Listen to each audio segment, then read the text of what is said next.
Bienvenue sur Posons le projet, le podcast qui aborde la gestion de projets de manière sobre et durable. Sur ce 6e épisode, nous abordons le suivi et le contrôle du projet. Parce qu'en gestion de projet, il convient de suivre, de contrôler et aussi de communiquer sur l'état d'avancement. Sur ce domaine aussi, gardons à l'esprit la perspective d'une gestion de projet sobre et durable.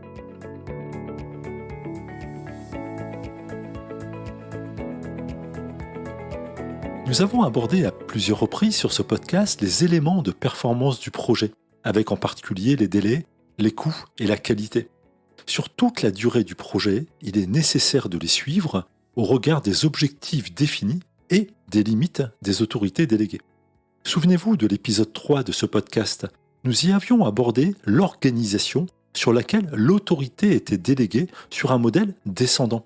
Le suivi du projet permettra de savoir si le ou la chef de projet dispose encore de l'autorité pour poursuivre une séquence ou une étape de projet. Sur les projets déjà engagés pour lesquels j'ai été sollicité, j'ai parfois constaté des excès avec des rapports trop fréquents, trop détaillés et pas toujours lus.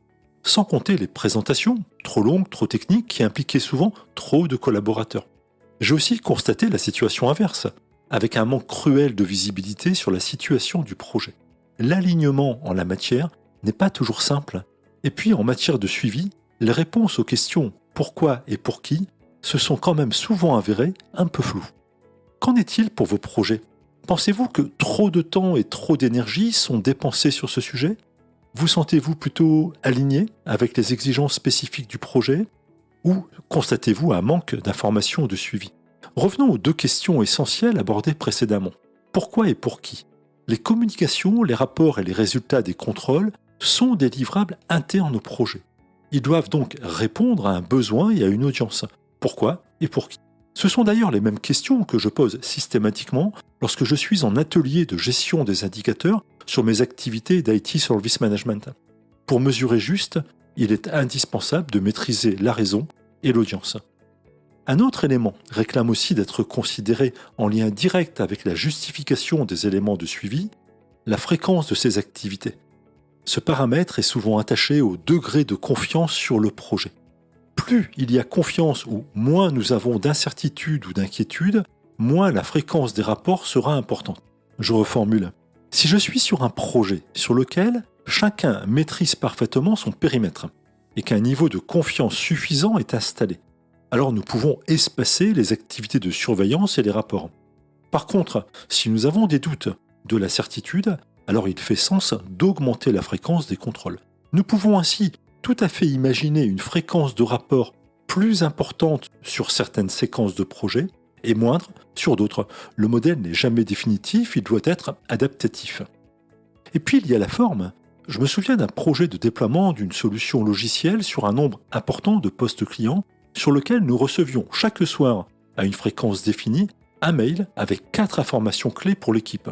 Le nombre de postes migrés dans la journée, le reste à faire, le nombre d'incidents rencontrés et le nombre d'incidents restés ouverts à la clôture de la journée. Je suis aussi intervenu sur des projets sur lesquels nous avions de beaux rapports très détaillés à des fréquences moins importantes. Ici aussi, c'est une question d'alignement avec les exigences. La question doit être traitée pour produire les rapports attendus par les profils identifiés. Restent les présentations en réunion ou en comité, présentiel ou virtuel. J'avoue que je n'en abuse jamais.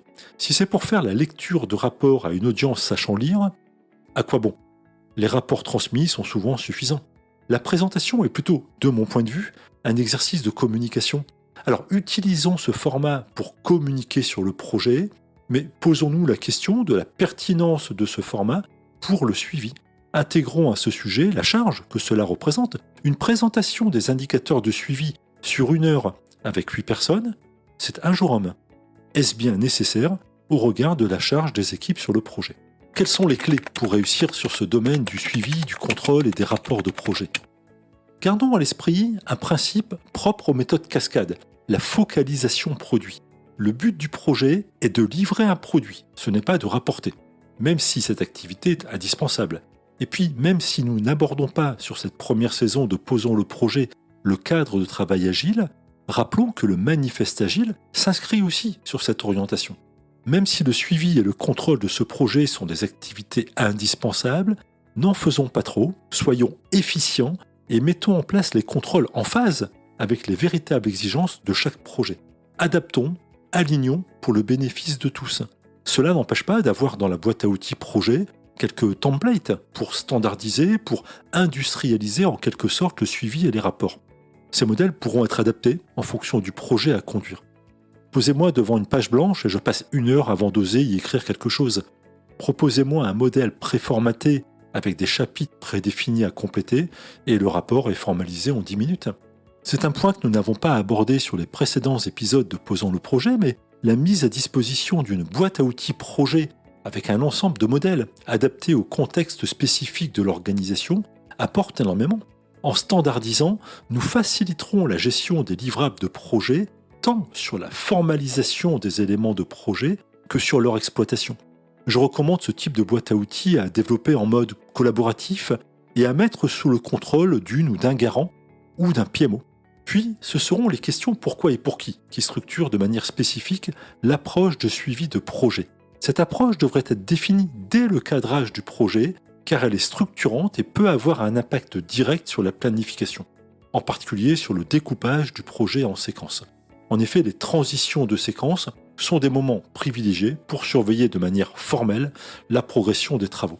Sans compter que le suivi et la communication réclameront des moyens à prévoir dès cette étape de cadrage de l'initiative. Nous l'avons compris, il n'y a pas d'approche unique en matière de suivi et de contrôle sur le projet. Chaque projet est unique. Il en va de même pour l'approche de suivi et de contrôle. Donc adaptez, ajustez, alignez votre approche de suivi avec les exigences spécifiques du projet, voire de chaque séquence du projet si nécessaire.